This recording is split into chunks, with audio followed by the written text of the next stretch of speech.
नमस्कार दोस्तों, क्राइम तक में आप सबका स्वागत है। मैं हूं सुप्रतिम बैनर्जी। आज की कहानी महाराष्ट्र से है, महाराष्ट्र के औरंगाबाद से।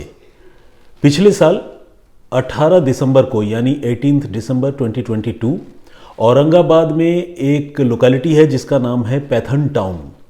इस पैथन टाउन में एक बड़ी दहलाने वाली वारदात होती है। एक मकान में रहने वाले बुजुर्ग दंपत्ति अपने घर में मृत पाए जाते हैं, मरे हुए मिलते हैं। और जब लोगों को इसके बारे में सूचना मिलती है, लोग जब मौके पर पहुंचते हैं तो देखते हैं कि घर का दरवाज़ा खुला हुआ है और घर की सारी कीमती चीज़ें और ख़ासकर जो ऑर्नामेंट्स बुज़ुर्ग महिला ने पहन रखे थे वो सारी चीज़ें वहाँ से गायब हैं। फ़ौरन पुलिस को इस घटना की इत्तला दी जाती है। पुलिस मौका वारदात पर पहुँचती है और सारे सबूत इकट्ठा करने के साथ साथ इस मामले की तफ्तीश भी शुरू करती है। पुलिस जब तफ्तीश शुरू करती है तो prima facie scene of crime को देखकर ये लगता है, यानी शुरुआती नज़र में मौका वारदात को देखकर ये लगता है कि ये मामला जो है वो रॉबरी का है, किलिंग ड्यू टू रॉबरी या मर्डर ड्यू टू रॉबरी का है, क्योंकि घर की सारी चीज़ें बिखरी पड़ी हैं और कीमती चीज़ें गायब हैं। आमतौर पर ऐसा रॉबरी डकैती के मामलों में ही होता है, लेकिन ऐसा नहीं है कि रॉबरी के हर मामले में ऐसा होता हो या दुश्मनी के हर मामले में ऐसा होता हो। कई बार जो क्रिमिनल होते हैं वो पुलिस से भी स्मार्ट बिहेव करने की कोशिश करते हैं और वो किसी दुश्मनी में किसी की हत्या करते हैं और फिर घर के सामान बिखेर देते हैं, जिसे पुलिस को मौका वारदात पर पहुंचकर ये लगे, किसी को भी मौका वारदात पर पहुंचकर ये लगे कि ये मर्डर जो है वो लूटपाट के लिए किया गया है। तो इसीलिए पुलिस जो है निश्चिंत होकर किसी एक ही डायरेक्शन में किसी भी मामले की तफ्तीश नहीं करती, बल्कि सीन ऑफ क्राइम पर जो एंगल पुलिस को नज़र आते हैं या समझ आते हैं, पुलिस उसके साथ साथ दूसरे एंगल्स को भी एक्सप्लोर करती है। तो इस मामले को भी पुलिस कुछ उसी तरह से एक्सप्लोर कर रही थी, यानी एनिमिटी का एंगल भी पुलिस देख रही थी और साथ ही पुलिस ये भी देख रही थी कि कहीं इस घटना के पीछे रॉबरी जैसी कोई वजह न हो। सीन ऑफ क्राइम पर जो पुलिस के लोग मौके पर पहुंचे थे, उन्होंने डेड बॉडीज़ को बरामद करके पोस्टमार्टम के लिए भिजवाया। साथ ही फिंगरप्रिंट के एक्सपर्ट्स उनको भी मौके पर बुलाए थे। वहाँ से फिंगरप्रिंट के सैंपल जो है वो कलेक्ट किए गए और इसके बाद पुलिस ने अपनी जांच शुरू की। हालांकि इतने लोगों के बीच में किसी एक आदमी को फिंगरप्रिंट से आइडेंटिफाई करना वो भी अपने आप में बहुत बड़ी चुनौती है, और ख़ासकर तब जब फिंगरप्रिंट का डेटा बैंक ये कहा जाता है कि भारत में और हमारे पास उस तरह का नहीं है जिस तरह का वेस्टर्न कंट्रीज़ में है, यानी पश्चिमी देशों में है। तो इस मामले में भी पुलिस ने फिंगरप्रिंट तो उठा लिया था और दूसरे सबूत भी इकट्ठा कर लिए थे, लेकिन पुलिस को इस मामले की जांच में कोई खास मदद नहीं मिल पा रही थी।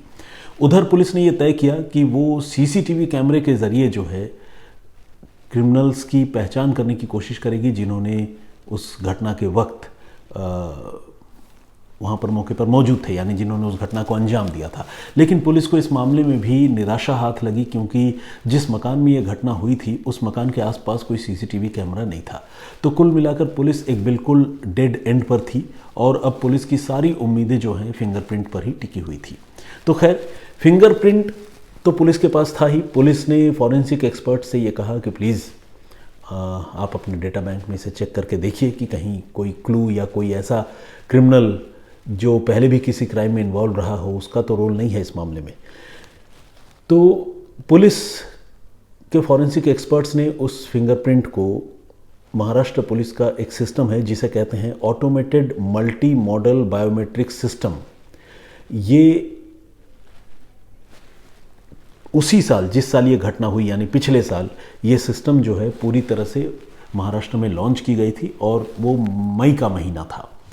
तो उस automated multi modal biometric system का जो डेटा बैंक है, उस डेटा बैंक में पुलिस ने उस फिंगरप्रिंट को इंसर्ट किया और इंसर्ट करने के बाद पुलिस जो है वो ये देख रही थी, इंतज़ार कर रही थी कि कहीं से कोई मैच अगर इस फिंगरप्रिंट का पता चले तो इस मामले की तफ्तीश आगे बढ़े। इससे पहले कि फिंगरप्रिंट के मैच से रिलेटेड रिज़ल्ट के बारे में आपको बताऊं, मैं आपको ये बताना चाहता हूं कि ये जो महाराष्ट्र पुलिस का डेटा बैंक है, इस डेटा बैंक में सिर्फ फिंगरप्रिंट ही नहीं बल्कि आइरिस स्कैन की भी व्यवस्था है। आइरिस स्कैन उसको कहते हैं जिसमें आँख की पुतलियों के अंदर हर इंसान के कुछ डिज़ाइंस बने होते हैं, बनावट जिसे कहते हैं, वो होती है और वो ठीक फिंगरप्रिंट की तरह ही यूनिक होती है। इसलिए कभी आप लोगों ने देखा होगा कि जहाँ पर भी बायोमेट्रिक वेरिफिकेशन की कोई प्रक्रिया चलती है, कोई एक्टिविटी होती है, वहाँ पर फिंगरप्रिंट के साथ साथ वो आँखों के इमेज भी कैप्चर करते हैं, क्योंकि हर आदमी के आँख की पुतली में जो डिज़ाइन बने होते हैं वो यूनिक होते हैं, वो किसी दूसरे आदमी से मैच नहीं करते। ये भी देखिए कुदरत का क्या निज़ाम है, क्या व्यवस्था है। तो खैर, और पुलिस फॉरेंसिक एक्सपर्ट्स की मदद से, जैसा कि मैंने आपको बताया, उसी डेटा बैंक में फिंगरप्रिंट की तलाश कर रही थी, उसके मिलान की कोशिश कर रही थी, और इसमें करीब 6 घंटे लगे पुलिस को, और आखिरकार पुलिस को इसमें कामयाबी मिल गई। पुलिस को ये पता चला, फॉरेंसिक एक्सपर्ट्स ने ये बताया कि एक बंदे से, एक आदमी से फिंगरप्रिंट मैच हो रहा है, और उस आदमी का नाम है आसिफ शेख।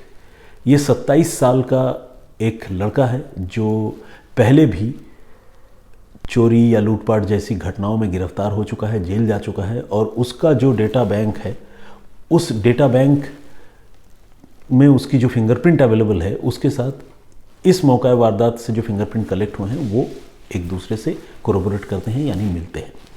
अब पुलिस को जैसे ही ये बात पता चली, पुलिस ने आसिफ शेख को गिरफ्तार करने में देर नहीं की। पुलिस ने उसे पकड़ लिया, क्योंकि पुलिस कंफर्म थी। देखिए, कोई इंसान तो झूठ बोल सकता है, लेकिन जब आप किसी चीज़ को साइंटिफिकली एक्सप्लोर करते हैं तो फिर वहाँ पर कोई झूठ की गुंजाइश नहीं होती। यही वजह है कि डीएनए रिपोर्ट भी बहुत कंक्लूसिव मानी जाती है, फिंगरप्रिंट भी बहुत कंक्लूसिव मानी जाती है। तो पुलिस ने आसिफ को पकड़ा, और आसिफ ने पहले हीला हवाली की, लेकिन जब पुलिस ने उससे सख्ती की तो उसने मान लिया कि हाँ, उसी ने 18 दिसंबर 2022 को बुजुर्ग दंपति के घर पर धावा बोला था और लूटपाट के इरादे से उनकी हत्या कर दी थी। आसिफ ने पुलिस को ये भी बताया कि वो लूटपाट के इरादे से ही वहाँ पहुँचा था, हत्या करने का उसका कोई मकसद नहीं था। लेकिन जब बुजुर्ग दंपति ने शोर मचाना चालू कर दिया तो उसे लगा कि उसके पास बचने का सिर्फ यही रास्ता है कि वो दोनों को ख़त्म कर दे, और एक एक करके उसने दोनों की उस दिन जान ले ली थी। ये बात आसिफ ने कबूल कर ली, और आसिफ के इस कबूलनामे के साथ ही पुलिस ने इस मामले की तफ्तीश आगे बढ़ाई। चार्जशीट इस मामले की पुलिस तैयार कर रही है।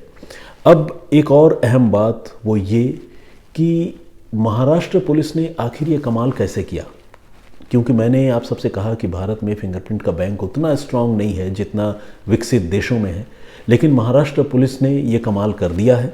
और पुलिस का कमाल ये है कि 1950 से लेकर अब तक बहुत सारे क्रिमिनल्स जो है पकड़े गए हैं, और सारे जितने क्रिमिनल्स के फिंगरप्रिंट के सैंपल प्रीवियसली कलेक्टेड थे, उन सारे फिंगरप्रिंट को डिजिटाइजेशन के ज़रिए महाराष्ट्र पुलिस ने कंप्यूटर में फीड कर लिया है। और जो महाराष्ट्र पुलिस के पास फिंगरप्रिंट का डेटा है इस वक्त, वो 6 लाख से ज़्यादा सस्पेक्टेड क्रिमिनल्स का और क्रिमिनल्स का है।